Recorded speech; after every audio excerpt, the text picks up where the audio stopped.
Moi, j'ai perdu mon père à 18 ans. J'aurais pu arrêter complètement le chemin qui m'avait ouvert. Mais non, je continue. Et les choses négatives, au final, nous permettent d'avancer et puis nous permettent aussi de nous dépasser. Ne regardez pas derrière, allez toujours de l'avant, malgré tout ce qui se passe. On continue à rester positif pour pouvoir avancer.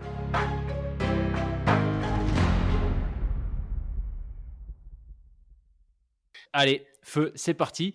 Eh ben, bienvenue Andy, bienvenue Thierry sur le podcast. Salut, enchanté. Merci Loïc de nous avoir invités. Eh ben, avec très très grand plaisir, ravi de vous accueillir.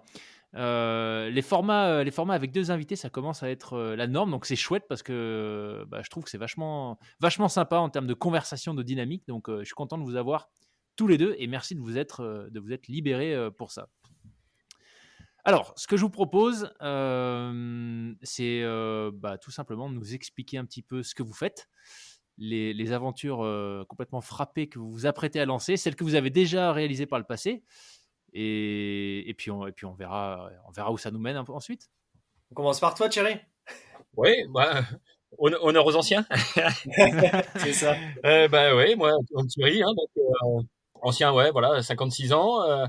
Les aventures, quelques aventures dans le passé où j'ai fait, je suis très jeune dans la partie trail depuis 4 ans, mais ultra trail. Mais avant, j'avais quand même fait quelques petits défis perso, la diagonale des fous.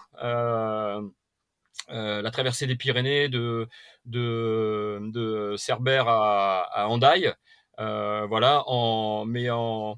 solo, sans assistance, assez minimaliste, avec le système D, juste le sac à dos, un peu de sécurité, de quoi dormir la nuit, et puis après, au jour le jour, on vit et on essaie de se débrouiller pour s'alimenter et puis pour arriver au bout de l'objectif. Et puis l'année dernière, je m'étais inscrit sur la 1000 kills.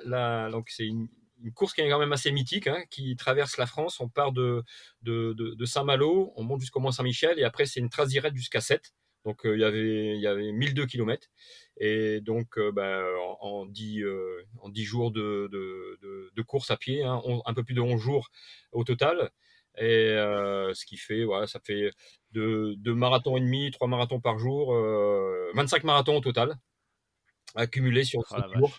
Donc la particularité, c'est que je l'avais fait aussi dans un contexte particulier, puisque je l'avais fait en solo, sans assistance et en autonomie complète. Je tractais une chariote avec 30 kilos de matériel, donc l'alimentation, de quoi manger, boire, de quoi recharger les batteries des téléphones, des lumières, et puis de quoi dormir, puisque tout était fait dans la verte, à la belle étoile.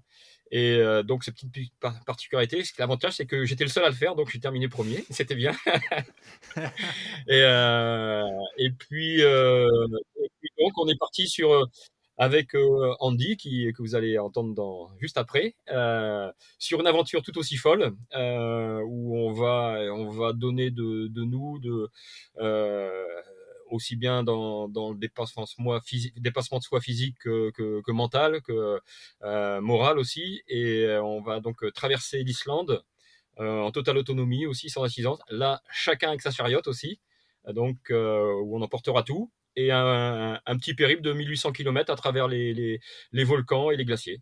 Voilà, donc en gros, l'image du Thierry Attila, puisque c'est mon surnom. Voilà. Excellent. Et pour ceux qui le voient pas, Attila, oui, c'est vrai que tu as pris l'option d'un point de vue look plutôt viking, ouais, on peut le dire. Tout à fait. Excellent, super, merci Thierry. Andy, du coup? Allez, c'est parti, du coup, c'est à moi. Moi, c'est Andy. J'ai 28 ans. On a une grosse différence d'âge, du coup, avec Thierry, mais on vous expliquera tout ça juste après. Moi, je suis ancien sportif de haut niveau. J'ai joué à Valenciennes au football pendant plus de 10 ans. J'ai arrêté pour mes études parce que j'avais pas la certitude d'aller jusqu'au bout et je voulais privilégier un petit peu les études pour avoir un boulot stable par la suite. Actuellement, je suis coach sportif. Ça fait maintenant 7 ans. Et je bosse notamment pour le groupe M6 où je suis coach référent de toute la partie web sportive du groupe. Donc voilà, ça c'est le côté un petit peu fun de mon boulot et le côté aussi public parce que du coup je côtoie énormément de monde avec M6 et ça c'est plutôt sympa. D'un point de vue personnel, je me suis mis à la course à pied il y a déjà un moment en loisir plus et puis là tout doucement je commence à diminuer un petit peu le foot pour m'orienter un petit peu plus vers la course à pied parce que l'ambiance compétition au foot commence à me déplaire et alors que l'ambiance course à pied est encore plus dans les trails, dans les courses nature, je trouve que l'ambiance est plus saine et plus familiale et c'est vraiment ce que je recherche actuellement. Donc euh, donc voilà. J'ai traversé il y a 1 an et demi, en septembre 2019, une partie du désert de Gobi en Mongolie. Pareil que Thierry, du coup, en autonomie totale. Je transportais une chariote aussi, pas la même que Thierry, une 3 roues, que je ne reprendrai plus jamais parce qu'elle était vraiment lourde et compliquée à manœuvrer. Mais voilà, on apprend de ses erreurs. Mais ça s'est super bien passé. C'était ma première aventure, mon premier trekking, vraiment aventure survie. Et j'en garde un bon souvenir, même si au final il y a quand même pas mal de choses que j'aurais voulu faire autrement. Mais voilà, c'est pour ça je continue moi les aventures de mon côté aussi et l'aventure avec Thierry justement pour arriver à des choses de plus en plus incroyables. Waouh, waouh. Ok, donc deux profils avec quand même pas mal d'expérience. Qu'est-ce qui va se passer du coup en Islande? Parce que je crois que Thierry t'a dit 1000, tu disais combien? 1400, 1300? 1800 km au total, voilà. La traversée, donc nous, on va traverser l'Islande du point le plus au nord au point le plus au sud. Donc c'est à peu près ouais, pas tout à fait 950 km, en passant par la calotte glaciaire du Vatnajökull, donc où on ira Mhm. au point culminant. Savoir que la calotte glaciaire fait à peu près la taille de la Corse, hein. Donc, mais dans un optique aussi, voilà, puisque on en parlera sûrement un peu après, on veut sensibiliser les gens au changement climatique. Donc, nous, on veut être éco-responsable au maximum.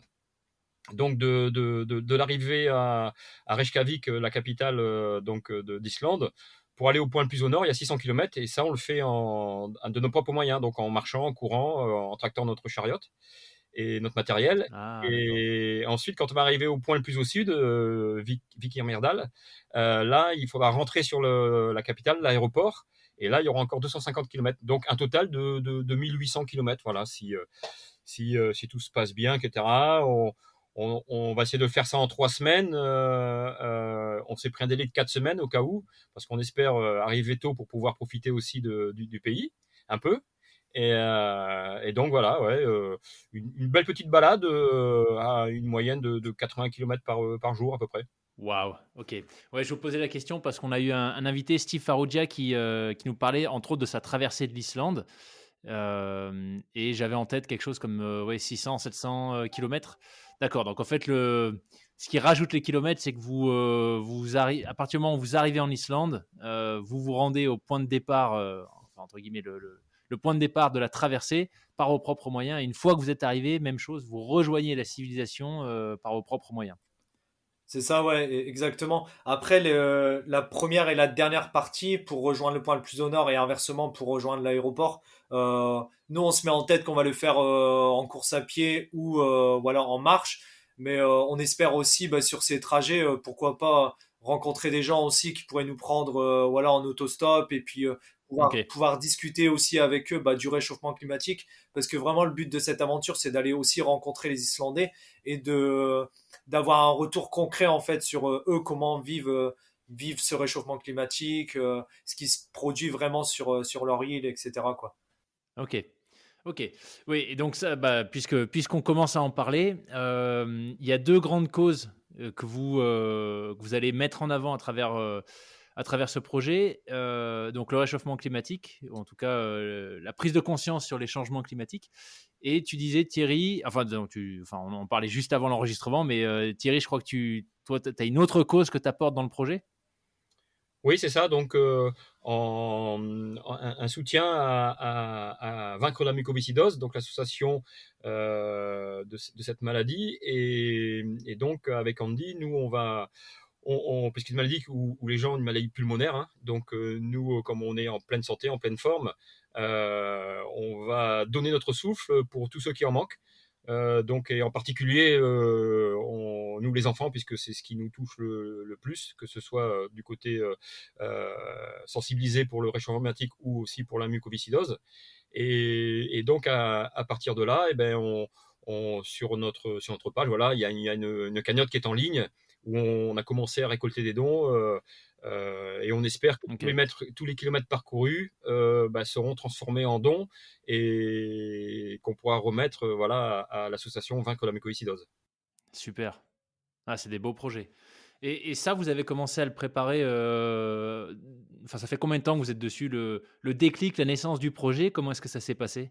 Moi, j'avais ce projet en tête. Déjà, à la base, je devais partir seul, pas pour le même projet, parce que obligatoirement, quand on est deux, Thierry m'a apporté des choses qui me permettent aujourd'hui notamment de pas faire le contour du Vatnajökull, mais d'aller directement dessus, parce que Thierry a des aptitudes, notamment il est guide de haute montagne, donc moi j'ai pas de connaissances là-dessus, donc voilà, avec nos différentes qualités, on a réussi à créer vraiment un parcours définitif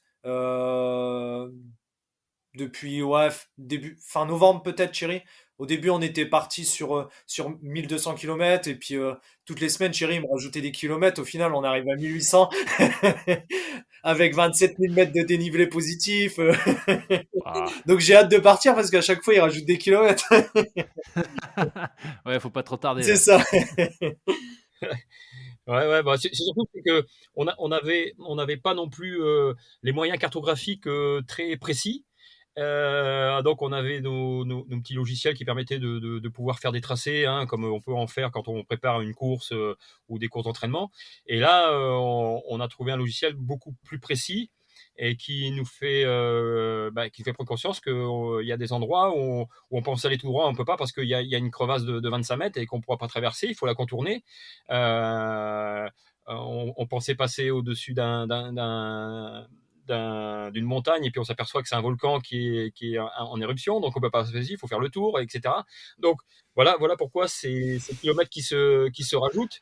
Et surtout, c'est que on part quand même faire quelque chose euh, ouais, qui pourrait. C'est vrai qu'on nous dit souvent que c'est hors du commun, c'est de la façon où on va le faire, mais surtout, c'est que nous, on veut revenir, donc on prépare tout pour que ce soit à 200% réalisable. Et puis, on voit tous les schémas, tous les imprévus qui pourraient arriver, que ce soit au niveau de la météo, aussi, au niveau du relief qu'on va voir sur place. Donc, tout ça, ça se prépare. Et c'est pour ça que, au fur et à mesure, ça s'affine. Et là, je crois on est bien pour le tracé de 1800. Je pense pas que ça augmente. Ça risque peut-être de diminuer, mais pas augmenter. Non, parce que si on monte, ça veut dire qu'on attaque à un deuxième tour. Donc, c'est pas trop facile. Waouh! Et pour le moment, du coup, par rapport à ce que vous avez planifié, de façon plus spécifique, à quoi est-ce que ça ressemble d'un point de vue logistique, peut-être pour commencer par ça? En termes de matériel, vous partez avec quoi exactement? Ça représente, je ne sais pas si vous avez des chiffres peut-être à nous donner pour que ça parle un peu plus, tu vois, le poids de la nourriture que vous emportez ou l'eau, comment vous allez faire? Je suis curieux de savoir. Euh, pour la nourriture, du coup, on part avec des plats lyophilisés Ok. pour des raisons de facilité et puis aussi parce qu'on part sur 30 jours et on peut pas s'encombrer, par exemple, avec des boîtes de conserve ou autre. Donc, ce sera 30 kilos chacun qui seront transportés du coup sur la chariote, comme Thierry le disait précédemment. Euh, pour l'eau, on va partir avec des gourdes flexibles. Ouais. Ça a un nom, mais j'ai perdu le nom. Et en fait, nous, le but, c'est de partir avec 5 litres au départ. d'essayer de les remplir. Et au fur et à mesure, de toute façon, on pourra les remplir, nous, en passant sur les glaciers, etc. Donc voilà, on fera fondre la neige pour boire et pour se nourrir aussi. Donc, Génial. Et donc les chariotes, elles ont 3 roues ou pas cette fois? deux, et du coup, c'est beaucoup plus facile. Bah, franchement, bah, Thierry l'a testé sur la 1000 kills, du coup. Et bah, du coup, je lui ai fait entièrement confiance là-dessus. Et puis, dès que je l'ai reçu, franchement, je m'entraîne avec depuis 3 semaines, là. Et c'est un plaisir, franchement. Ce que je dis sur du plat, j'ai l'impression de ne rien tracter. Alors que la 3 roues que j'avais en Mongolie, sur du plat, j'avais l'impression de tracter un pneu par terre, quoi. Il y avait du frottement, Ah il y oui. avait, ouais, ouais, donc, ouais, non, non, Et là, du coup, comment ça se passe? T'as 2 bras, comme des bras de brancard qui sont attachés à un harnais ou tu dois tenir quelque chose? ouais, c'est ça, ouais. En fait, il y a deux bras qui sont attachés à un harnais autour de la taille. On peut les laisser libres, notamment pour les descentes et pour bah, quand on est sur du plat. Après, quand on est sur de la montée, il y a des poignées en fait qui nous permettent de pouvoir les prendre aussi avec les mains et de nous aider Ok. sur les montées. Donc, ouais, non, c'est vraiment une. Bah, moi de mon côté, j'avais eu beaucoup de questions. Est-ce que ça va être adapté au terrain? Parce que bah, c'est vrai que l'Islande, c'est quand même.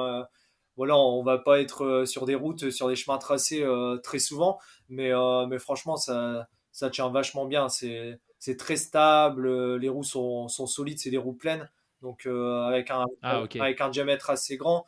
Donc au niveau de la stabilité, c'est quand même chouette. Ouais. Vas-y, Thierry, Super. si tu peux Ouais, rajouter ouais. quelque chose, parce que toi, t'as quand même fait plus de kilomètres que moi. En fait, c'est un chariot qui est utilisé pour très souvent un peu comme ceux qui font le chemin de Compostelle. Voilà, donc Mhm. la stabilité est due quand même parce que c'est pas très, enfin, c'est pas très large. C'est juste au niveau de la largeur des épaules. Donc ça suit au niveau juste des hanches, de la progression de marche. Les roues qui sont assez larges et puis pleines, ça permet justement de ne pas avoir de soubresauts, d'à-coups, de crever aussi, hein. Et moi, j'ai la mienne à peu près plus de 5000 km. Les roues n'ont pratiquement pas bougé. Pourtant, je l'ai malmené en la surchargeant, en m'entraînant. Je m'entraînais à 45 kg pour être à 30 kg, hein, donc pour être bien. Et puis ça n'a pas bougé, donc très très très très stable, très fiable.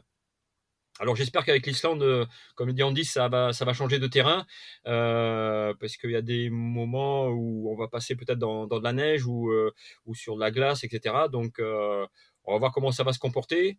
Je suis en train de voir un système pour bloquer les roues, et ce qui nous permettra de glisser aussi.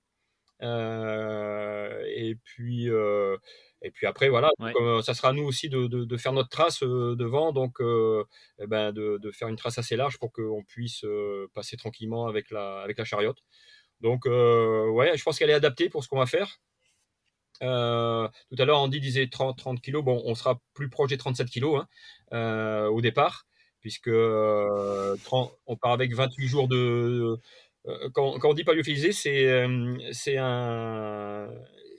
la journée, c'est-à-dire que on a une poche journée qui permet d'avoir le petit déjeuner, le plat du midi, le plat du soir, et puis les encas à côté, la soupe, les barres énergétiques, les compléments alimentaires. Donc un repas à journée lyophilisé, ça va faire à peu près 600-650 grammes. Donc il y en a 28 chacun. Euh, D'accord. puis après pour l'eau, ben voilà, on a une pompe à filtration qui permet de récupérer de l'eau, même si on sait très bien qu'en Islande l'eau elle est très très très claire, très très propre, et puis on peut la boire de suite. Mais voilà, pour éviter d'avoir une petite tourista, ben avec la pompe à filtration, ça permet de la boire de suite. Donc on a des gourdes souples, hein, et pour s'alimenter, pour l'avoir sur nous, et puis des grosses gourdes de 8 litres Hydrapack, qui permettront de stocker de l'eau, de pouvoir l'utiliser aussi comme douche, parce qu'on va se laver quand même un peu. Et puis après, au niveau matériel, il faut compter toute la partie froid. Donc d'une part la tente avec tout le système de fixation au sol, la partie doudoune, la première couche, la deuxième couche, la partie pour courir, les chaussures de randonnée, les chaussures de trail. Donc tout ça, ça fait un poids qui va voisiner les 35-37 kilos, qui va diminuer au fur et à mesure des jours, puisque on va Hmm. s'alimenter. Donc Ouais. voilà. Il y a les panneaux solaires, il y a toute la partie photo, vidéo, toute la partie technique, puisque notre but aussi, c'est de faire un film. Donc, il va falloir ramener de la production. Donc, on part avec 2 caméras, 2 appareils photo, un drone 5K aussi, pour pouvoir faire des images Ah ouais. aériennes. Donc, il y a toutes ces petites choses-là qui font que la partie sécurité aussi, hein, la trousse de secours, la corde d'assurance, les piolets, les crampons. Donc voilà, c'est fait. On arrive Hmm. très vite à 35-37 kilos. Andy, fais gaffe parce que j'ai l'impression que Thierry, c'est un peu comme avec les kilomètres, il rajoute du poids en fait. Parce que toi, tu étais parti sur 30, mais là, on est maintenant à 37. Alors attention. Ouais, ouais, mais c'était. Voilà, je lui ai dit, on va faire 600 km, 600 km avec 20 kilos, t'inquiète, ça va aller. Mais maintenant qu'il a signé, il peut plus reculer, on est dans les 30 km, les billets d'avion. Maintenant, je lui dis la vérité. Ouais. De toute façon, il m'a dit que, Excellent. il m'a dit Excellent. qu'il aimait, voilà, que c'est un bélier, qu'il aimait en chier, etc. Donc, à partir de là, il va être servi, hein. Moi, je vais tout lui donner, tout ce qu'il voulait. Génial. En tout cas, c'est- ça fait vraiment rêver. Qu'est-ce que déjà, bon, première chose, je trouve que c'est super de voir que vous êtes lancé dans ce projet en dépit ou malgré la situation actuelle. C'est vachement, ouais, c'est énergisant, je trouve. C'est un petit vent de fraîcheur sur la morosité un peu ambiante qu'on voit partout. Donc déjà, super projet pour ça. Et après, moi, ce que je me demande, c'est, je crois pas que vous soyez au même endroit, si j'ai bien compris. Donc, comment est-ce que vous vous organisez pour les entraînements, sachant que l'objectif, c'est quand même de passer quasiment 30 jours tous les deux non-stop H24 ensemble. Donc, comment vous abordez cette phase-là du projet? Bah, déjà, chaque semaine avec Thierry, on a pris depuis le début du projet, en octobre-novembre, on se lance des défis en fait toutes les semaines. Une fois sur deux, c'est Thierry qui m'en lance un et inversement. Donc ça peut être des défis sportifs, ça peut être des défis un petit peu social. Voilà, par exemple, une fois Thierry m'a demandé d'aller donner de la nourriture à des sans-domicile, etc. Et puis parler un petit peu avec eux. Moi, je lui avais, là, la semaine dernière, je nous étais mis au défi de faire un repas islandais, entrée, plat, dessert. Et puis, Ok. voilà, c'est tous des petits trucs, mais qui nous permettent au fur et à mesure d'apprendre à se connaître. Puis, de rester en contact aussi, parce que c'est vrai qu'on habite à l'opposé l'un de l'autre. Thierry est de Perpignan, moi je suis de Valenciennes, donc c'est vraiment l'opposé. Et puis ensuite, il y a aussi les lives avec notre communauté qu'on fait tous les dimanches soirs à 18h, et maintenant 19h avec le changement d'horaire. Mais ouais, on essaye de garder un lien. De toute façon, on s'envoie des messages tous les jours. On partage le matériel, le trajet. Thierry rajoute des kilomètres tous les jours, on m'envoie un message.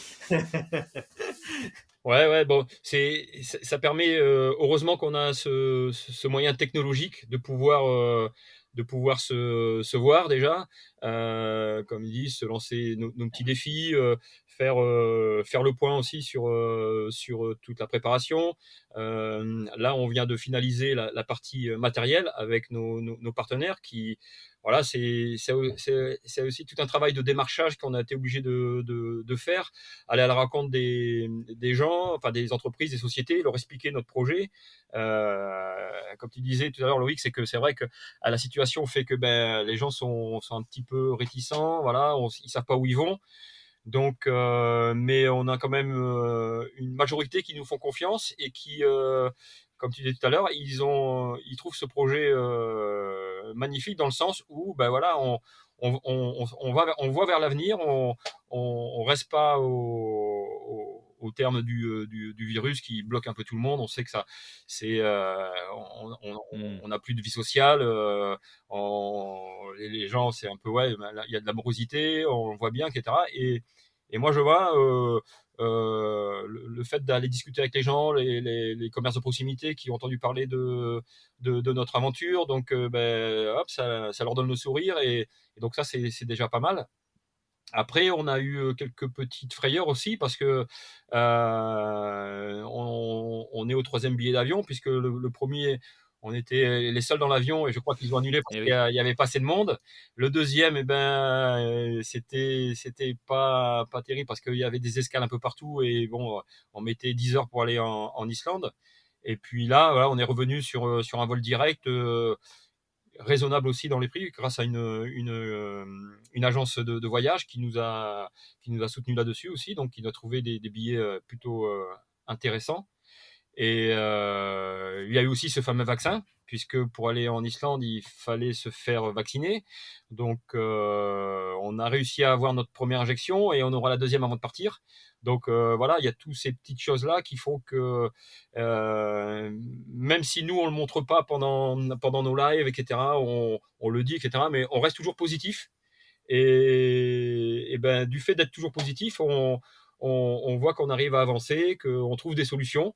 Parce que voilà, soit pour le vaccin, soit on n'était pas dans l'âge, soit on n'était pas à la bonne période, etc. Bon, en expliquant et puis en passant ça, je veux dire, dans la bonne humeur, et ben, on arrive à avancer tout doucement. Et là, on est à 44 jours du départ et dans les starting blocks, quoi. Voilà, donc on est à fond et de toute façon, comme disait tout à l'heure Andy, il attend plus qu'une chose, c'est de partir, hein. Donc feu maintenant.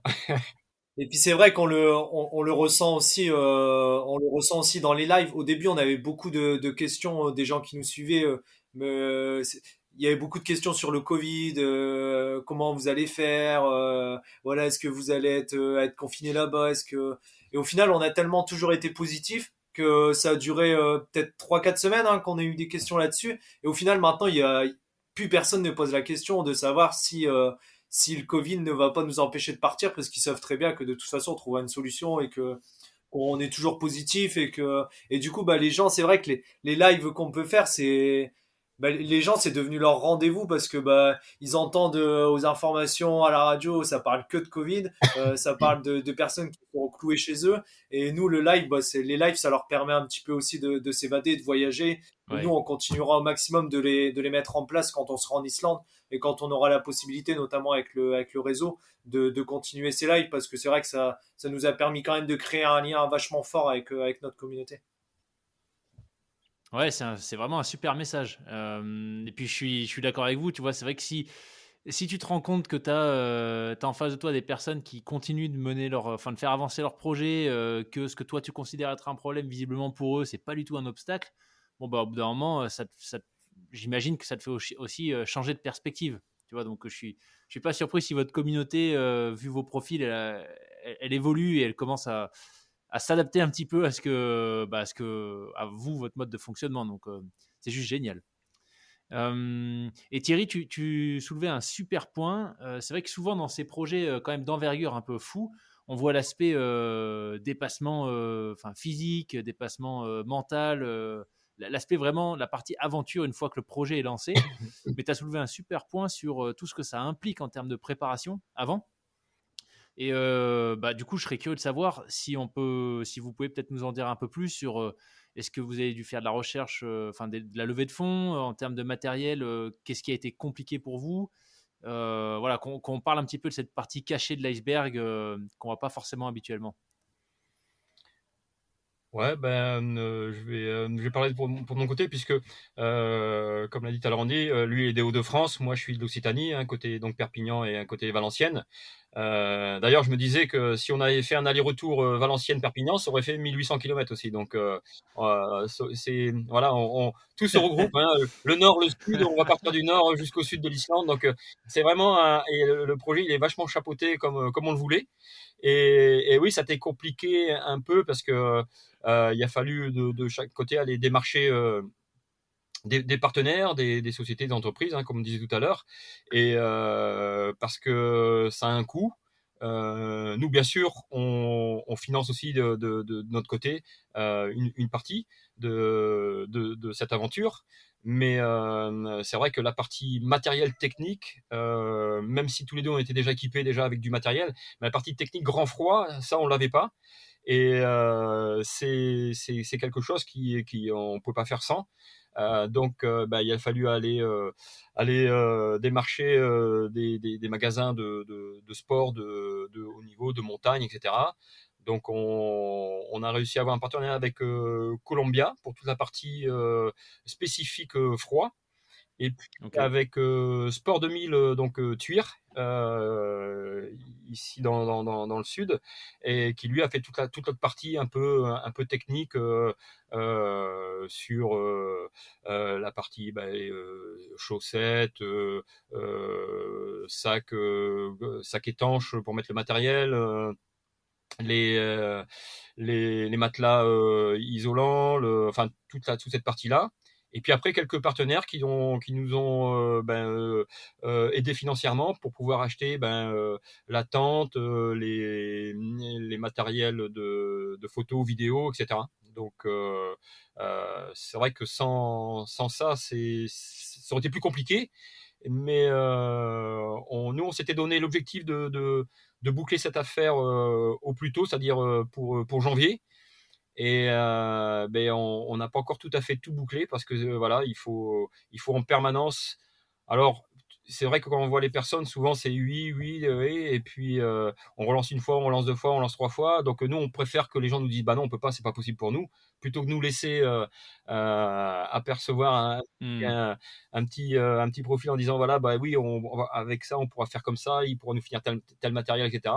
Et puis on s'aperçoit à la fin que bah non, il va falloir qu'on se débrouille par nous-mêmes. Voilà. Donc ouais, c'est cette difficulté-là. Et puis après, là, pour la partie entraînement plus on va dire, physique, de chaque côté, ben voilà, on s'est pas fait un programme figé comme on peut le voir, en faisant tel jour on fait du fractionné, tel jour on va faire du long, etc. On travaille plutôt dans des entraînements un peu croisés, un peu comme on le sent, on fait pas n'importe quoi, puisque on fait un entraînement sérieux sans se prendre au sérieux. Et donc avec Andy quand même qui est du métier, donc il y a quand même de bons conseils là-dessus, des bonnes séances de coaching, de renforcement musculaire. De temps en temps, il me demande des conseils aussi, moi, pour la partie trail, etc.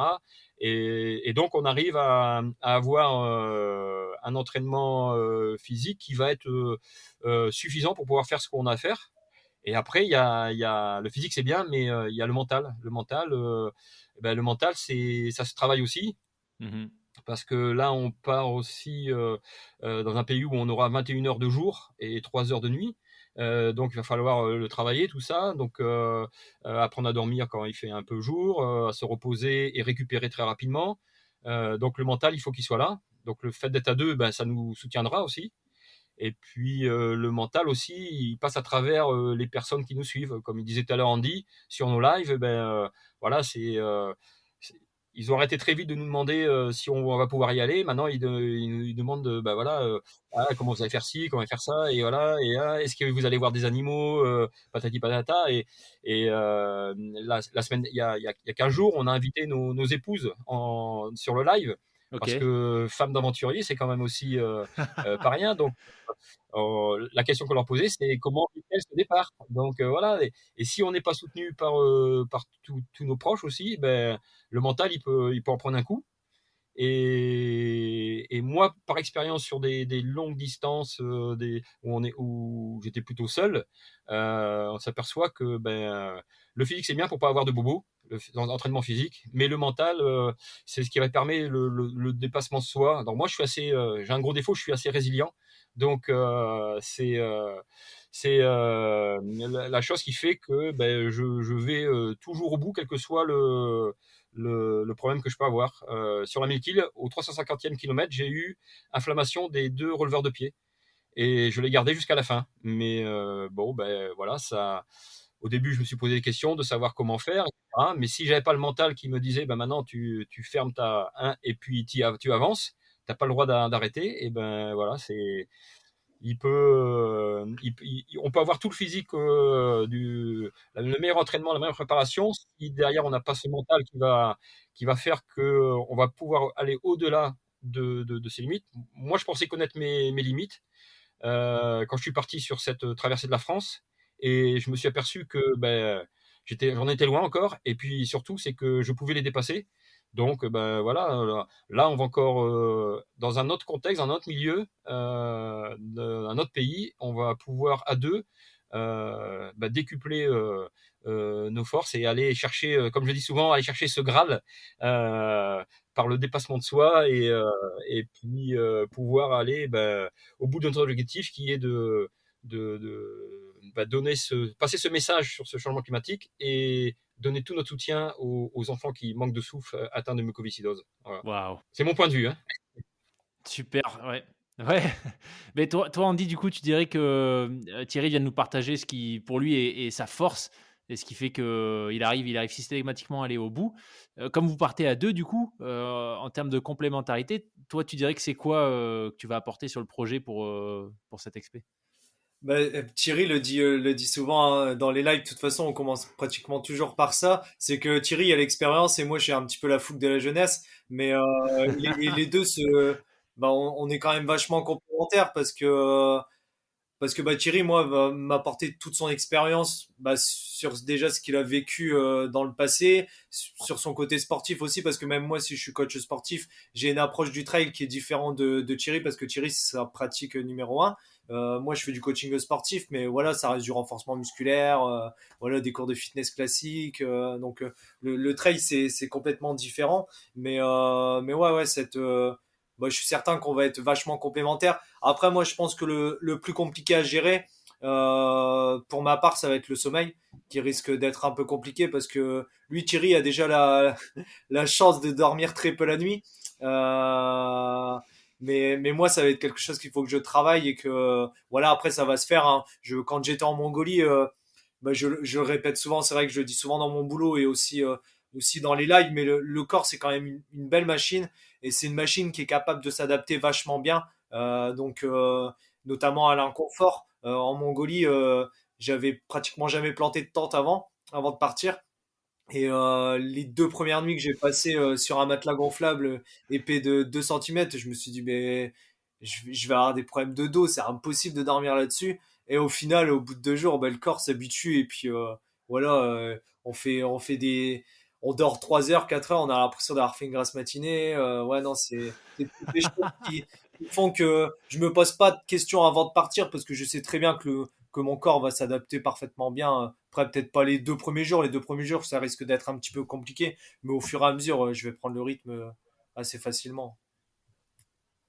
Super. Alors, si on rentre dans le détail des deux causes que vous allez mettre en avant à travers cette aventure, comment ça va se passer exactement? Vous parliez un petit peu voilà, de l'aspect technique, vous partez avec du matériel, etc. Et que vous alliez essayer de faire des lives s'il y avait du réseau, mais enfin déjà, est-ce que vous avez déjà une idée de comment ça pourrait s'organiser? Alors, pour le côté réchauffement climatique, en fait, on avait plusieurs possibilités avec Thierry au niveau de l'itinéraire déjà. Et parce qu'il faut savoir que l'itinéraire qu'on va faire avec Thierry, c'est un itinéraire qui ne s'est jamais fait encore pour le moment. Parce que souvent, les gens qui traversent l'Islande le font à peu près sur 550 km. Donc, ils partent de Maiventen, c'est un lac, et ils contournent le Vatnajökull en fait. Ils passent à côté et ils arrivent au point le plus au sud, sur 550. Il faut savoir que nous, pour justement bah, montrer des images plus concrètes, on a décidé d'aller jusqu'au Vatnajökull et de monter dessus. Donc sur le Vatnajökull, il y a aussi un centre de météorologues qui sont sur place. Donc avec de la chance, on pourrait les rencontrer et avoir du contenu audio et visuel aussi pour transmettre après directement dans notre film. Mais ouais, c'est le choix qu'on a fait, c'est vraiment d'aller dans des endroits concrets et pas juste partir sur une traversée de l'Islande où au final on se rend pas vraiment compte du réchauffement climatique, mis à part Hmm. avec la fonte des glaces, quoi. Mais voilà. Thierry, tu peux ajouter un petit peu plus parce que c'est vrai que le trajet, c'est vraiment Thierry qui l'a détaillé un petit peu plus parce que bah, de par ses connaissances dans la montagne, etc., c'est lui qui a fait le tracé. Mais voilà. Ouais, ouais, mais t'as bien résumé. On dit, de toute façon, c'est ça, c'est que on veut pas. Si c'était pour faire un reportage photo comme beaucoup l'ont fait, pour montrer, voilà, les glaciers, les volcans, des oiseaux, etc. On veut aller chercher plus profondément ce changement climatique. Il y a 2 ans, il y a déjà un glacier là-bas en Islande qui a totalement fondu, hein, donc qui a disparu. Là, on sait que celui-là, il est en train de fondre. Ah oui. Alors les scientifiques disent il faut un peu moins de 200 ans si rien n'est fait et il aura disparu aussi. Et on sait que c'est quand même l'Islande, c'est quand même une île qui est toujours en activité avec les volcans, puisque de toute façon on nous avait posé la question, hein, tous les volcans sont actifs, hein. Il y en a certains qui font de la fumée, d'autres qui font de la lave, hein, comme le dernier là au sud-est de l'île. Donc bah, voilà, on va rechercher un peu tout ça, essayer de faire voir vraiment ce qu'il en est, puisque tout à l'heure on parlait de notre matériel, des équipements techniques que l'on a eu avec nos partenaires, entre autres de la tente. Ben voilà, la tente, on prévoit une tente qui permet de résister au froid et au vent, puisque là-bas, la moyenne sera de 0 degré. Il peut faire -15 comme il peut faire 12 au mois de juin. Mais c'est surtout les vents violents, hein, des vents entre 180 et 200 km/h. Donc on ne pourra pas mettre notre tente n'importe où. C'est pas le moment de s'envoler avec. Et puis l'autre point aussi à faire attention, c'est avec cette fonte de glace, il y a des montées très rapides des eaux. C'est-à-dire que à un moment, nous sur la carte, c'est un passage à gué normal, et puis il y a eu un morceau de glacier qui s'est foutu en l'air, et ça déverse de l'eau dans la rivière qui devient, enfin, dans un petit ruisseau qui devient une rivière. Donc voilà, d'où les moyens techniques comme le drone pour pouvoir, ben voilà, si jamais ça nous arrive, pour éviter de faire des kilomètres en plus, et ben on envoie le drone en amont ou en aval pour voir le point de passage le plus adapté, le plus sécurisé pour nous. Donc voilà, même sur l'itinéraire où on fait un itinéraire qui n'a jamais été fait, Andy l'a bien précisé, hein, on va être les premiers à le faire comme ça, en totale autonomie, puisque on n'aura pas une assistance technique avec un véhicule qui va suivre derrière, hein, donc tout avec nous. Donc ça sera une première. C'est pour ça que on peut pas se permettre de faire n'importe quoi. Et puis le but de cette Hmm. production vidéo, photo, c'est qu'on a quand même l'intention de faire un film à l'issue de cette aventure. Andy avait les contacts, donc il a eu un contact avec un jeune producteur, enfin pas producteur, un jeune monteur qui va nous faire le montage du film. Donc, on veut faire quelque chose d'assez professionnel et qui va retracer vraiment ce que l'on veut faire ressortir, c'est-à-dire ce changement climatique, la partie mucoviscidose, et puis aussi ben, que Andy l'a encore dit, il le dit souvent, c'est que l'être humain, on a une belle machine et il faut savoir s'en servir. Et ça, nous, on veut faire voir aussi qu'on peut, dans des conditions météorologiques, ben, on disait tout à l'heure, très peu de sommeil, hein, 21 heures de jour, 3 heures de sommeil. Il va falloir, voilà, s'acclimater. Là, sur le dernier mois, il va falloir qu'on apprenne à se coucher plus tard et puis à se lever tôt, être plus actif sur notre journée de travail. Donc tout ça, ça se prépare. Et c'est vraiment un message bien fort qu'on voudrait réussir à faire passer. C'est compliqué parce que, on en parlait tout à l'heure, on est monsieur tout le monde, hein, on se lance un projet qui, si on était connu, ben voilà, ça passerait partout, et puis il y aurait des moyens peut-être plus techniques avec un suivi, mais c'est pas ce qu'on veut. C'est pas ce qu'on veut, parce que on veut vraiment le faire nous à notre façon, et puis avec nos propres moyens, avec nos idées, et surtout avec, ben, on a quand même la niaque, hein, parce que malgré tout ça, on se sort les doigts pour arriver à notre objectif. Donc, on n'est pas tous les deux ensemble, mais je peux t'assurer qu'il y a du boulot tous les jours. Moi, je dis toujours, hein, moi j'ai des journées de 26 ou 27 heures, hein, donc Voilà, on peut pas faire autrement. Donc, c'est un travail, un gros travail avant. On va avoir un travail physique, dur, soutenu. On va se mettre dans le sale, dans le dur, etc., hein, mais c'est ce qu'on veut aussi, c'est ce qu'on cherche, hein. Si on le fait, c'est parce que c'est ce qu'on aime aussi. Donc, et puis, donc, au retour, il y aura encore un autre travail qui va être de vouloir faire passer ce message parce qu'on n'a pas l'intention de se laisser abattre et d'avoir donné de soi, de l'engagement dans tous les sens du terme pour dire bah c'est bon, on l'a fait, maintenant laisse tomber. Non, non, parce que Hop Aventure, c'est pas que l'Islande. On espère qu'il y aura une suite. Donc voilà. Ça va, Andy, j'ai rajouté ce qu'il fallait. C'est ça, c'est bien, c'est bien. Non, encore une fois, je trouve que c'est un super message, tu vois, sur le fait que, bah oui, comme tu dis, c'est sûr que c'est plus facile quand tu as la notoriété, que tu t'appelles Mike Horn.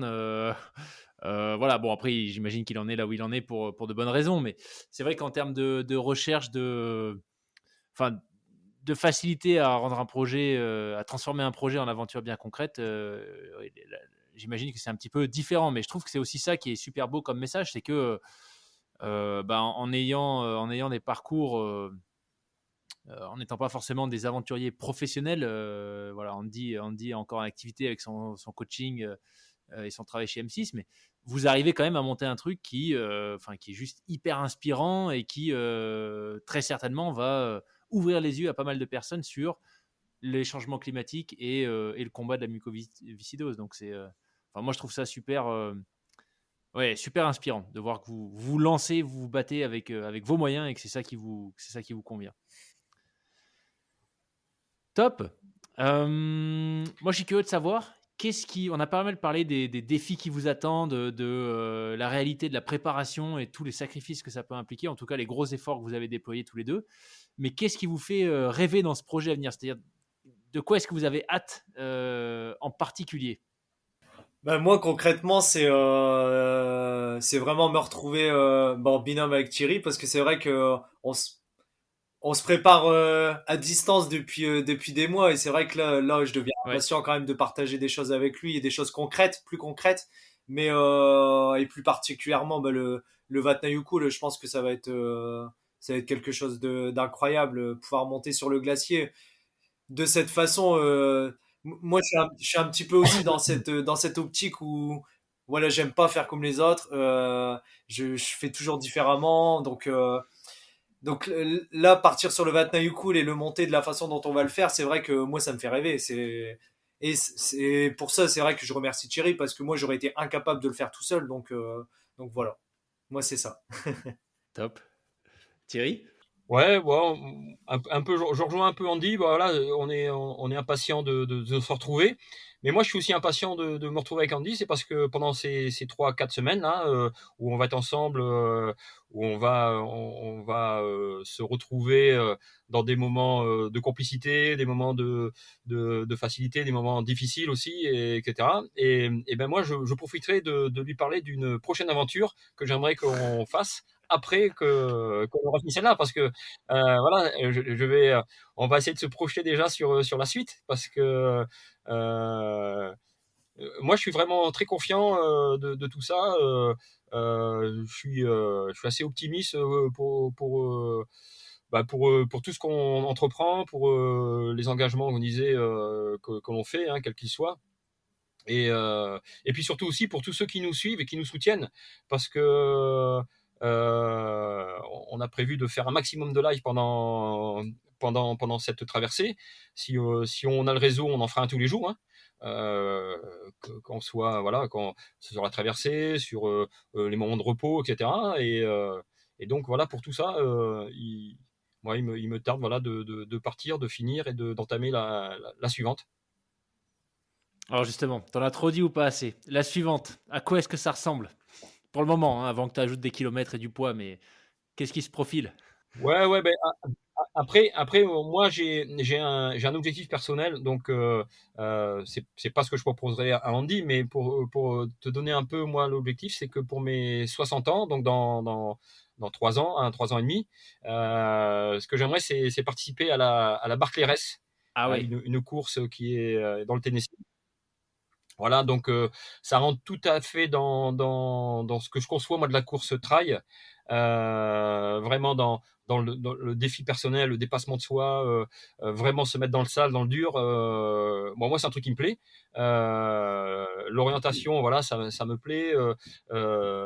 Perdre ses moyens, ses repères, qu'ils soient visuels ou géographiques, etc. Donc, parce que c'est une course qui me fait rêver depuis que je la connais. Et donc, je me prépare tout doucement à pouvoir y aller. Donc, ça serait moi, c'est mon objectif. Mais ça, c'est un objectif, je veux dire, personnel. Après, si Andy il veut la faire, il y a pas de souci. Hein.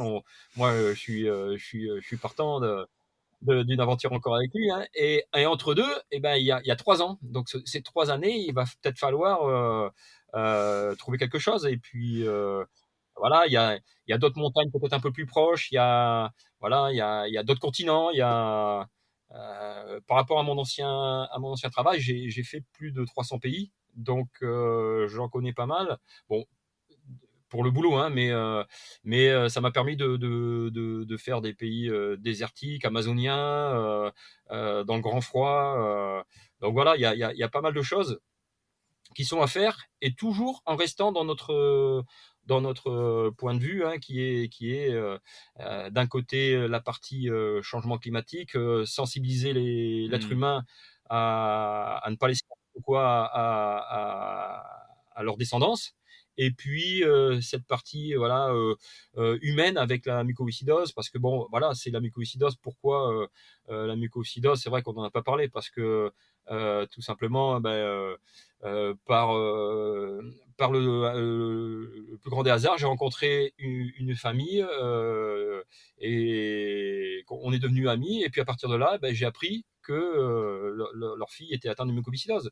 Donc, il y a 3 semaines, on avait fait venir pas la porte-parole, mais la dame qui est la représentante au niveau de l'image de la mucoviscidose et qui nous a parlé de toute sa vie. Quand elle a été détectée atteinte de mucoviscidose, on lui donnait, je crois que c'est jusqu'à 8 ans de vie. Elle a 35 ans, elle est mariée, elle a des enfants, elle est toujours atteinte de mucoviscidose, elle a déjà eu une greffe. Donc, elle nous a fait passer un très beau message Hmm. là-dessus. Euh, donc voilà, on restera dans notre fil de conduite.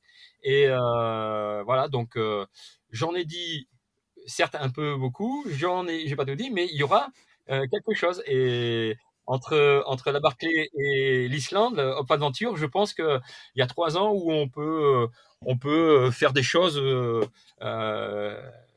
même toutes simples, hein, le dire, mais faire voir. Tout à l'heure, on n'a pas de notoriété publique, etc. Mais je vois sur les ultra trail.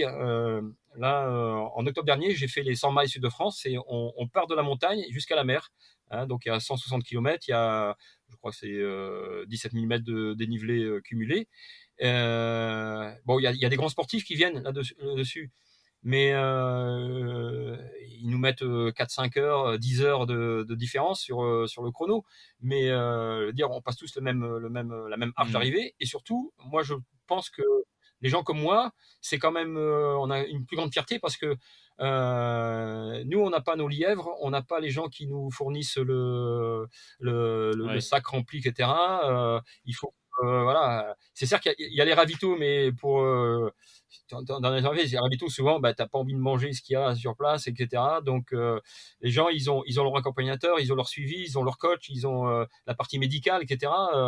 Et nous, on n'a pas tout ça. Donc, c'est une grande fierté de pouvoir faire la même chose que eux, certes, moins vite, mais dans des conditions que eux seraient peut-être pas capables de faire. Donc, voilà. Donc, ça rejoint encore notre parcours islandais dans 44 jours. Excellent. Et par curiosité, Hop Ouais. Adventure, pour le moment, vous vous projetez comment? Ça resterait le binôme Andy-Thierry ou vous êtes ouvert aussi à potentiellement d'autres personnes sur d'autres projets? Bah, là-dessus, c'est vrai que bah, pour le moment, on n'en a pas encore parlé. Après, moi, je suis ouvert parce que bah, moi, l'objectif en fait de tout ça, c'est un jour, j'aimerais proposer à une personne lambda de venir avec nous, de la coacher j'aimerais que ce soit une personne qui soit dans le besoin en fait et lui montrer que malgré tout ça il y a une issue possible et voilà redonner confiance à quelqu'un et c'est vrai que moi ça c'est un objectif que j'ai peut-être pas sur le court terme parce qu'il va falloir encore que j'emmagasine pas mal d'expérience mais en tout cas sur le long terme d'ici une dizaine d'années j'aimerais bien partir avec quelqu'un voilà lancer un recrutement lancer sur CV ou quoi que ce soit lettre de motivation coacher cette personne pendant un an avec moi et puis l'emmener avec moi dans une aventure ça c'est vraiment l'objectif après, pour Up Adventure, là, c'est vrai qu'on n'en a pas encore parlé. On a rencontré déjà dans les lives plusieurs aventuriers. On a rencontré Noël Vanier qui a traversé pas mal de déserts. On a rencontré Christophe Papillon aussi, qui a traversé l'Atlantique à la rame.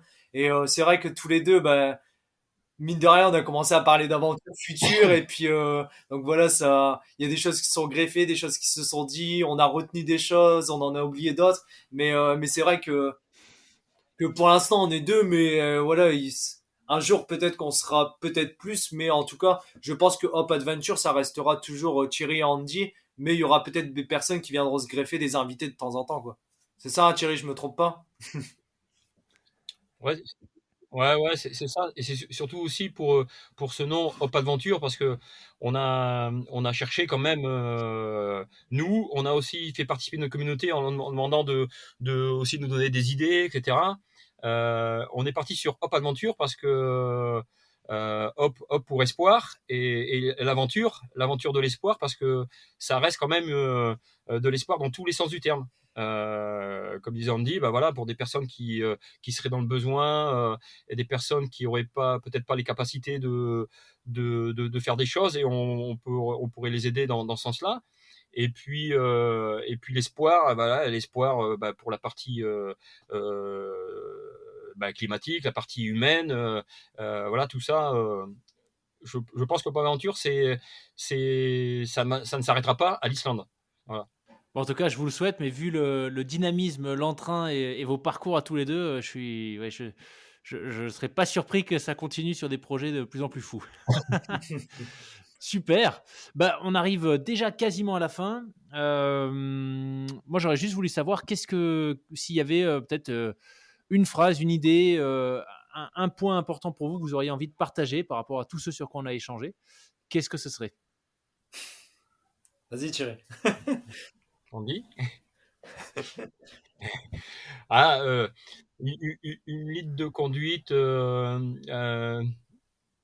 Moi, je dirais très certainement, ne regardez pas derrière, allez toujours de l'avant, dans quel que soit le milieu, hein, que ce soit professionnel, familial, toujours aller vers l'avant, parce que ça sert à rien c'est bien, hein, de garder l'expérience de ce qu'on a vécu, mais de continuer vers l'avant, et d'aller au bout de ses projets, euh, parce que tout est possible. Et donc, je garderai ce fil de conduite, c'est aller de l'avant, malgré tout ce qui se passe, on continue à rester positif, et puis je vais pas dire bon à s'aimer les uns les autres, hein, mais voilà, essayer d'avoir un monde peut-être un peu meilleur, parce que on est quand même pas mal, hein, et on se crée des problèmes bah, tout seul. Mais ce que je veux dire, c'est que voilà, il faut rester dans un certain état de positivité pour pouvoir avancer, voilà, et ça fera que du bien dans la vie de tous les jours. Bon. Super. Merci Thierry. Tu m'as pris mes mots, c'est exactement ce que j'allais dire, tu vois. J'allais dire exactement, Tout tu vois. pareil. Profiter de la vie, voilà, malgré tout ce qui peut arriver, des choses négatives, hein, des fois, on en a tous dans notre vie, mais voilà, continuer le chemin et puis surtout ne pas essayer de faire comme les autres et puis voilà, vivre sa propre vie, voilà, avec les autres, bien sûr, hein, mais voilà, ne pas avoir de regrets. Moi, j'ai perdu mon père à 18 ans. J'aurais pu voilà, arrêter complètement le chemin qui m'avait ouvert, mais non, je continue, et puis voilà, les choses négatives, au final, nous permettent d'avancer, et puis nous permettent aussi de nous dépasser fortement, parce que bah, depuis que, moi, pour moi, depuis que j'ai perdu mon père, je fais des choses extraordinaires, quoi, que j'aurais peut-être pas fait si, s'il était encore là. Donc ouais, profitez un maximum, et puis si vous avez des rêves, allez jusqu'au bout, quoi. Écoutez, c'est deux superbes messages. Un grand merci pour ce chouette moment de partage.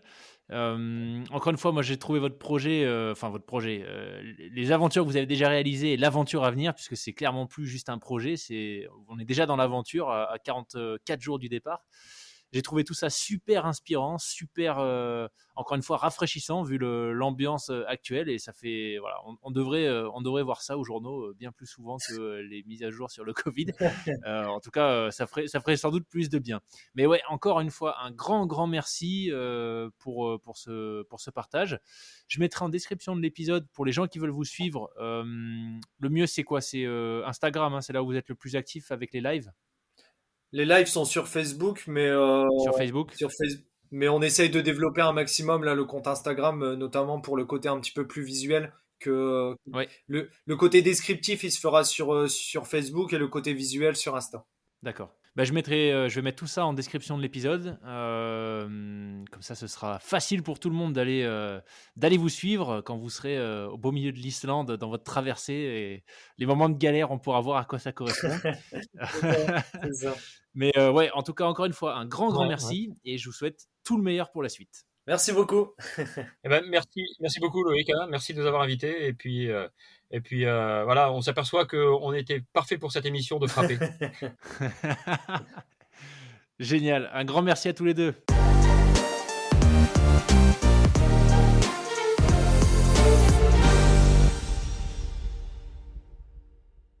Merci d'avoir écouté cet épisode du podcast Les Frappés jusqu'au bout. J'espère qu'il vous aura intéressé, même inspiré pour vos différents projets, qu'ils soient pro ou perso. Je vous invite à nous faire parvenir vos commentaires, vos feedbacks, vos suggestions d'invités également, directement par email à contact@lesfrappés.com. Et enfin, si vous souhaitez nous soutenir dans cette aventure, n'hésitez pas à nous laisser une note sur les différentes plateformes d'écoute que vous utilisez, ainsi qu'un commentaire. Et je vous dis à la semaine prochaine pour un nouvel épisode. Ciao!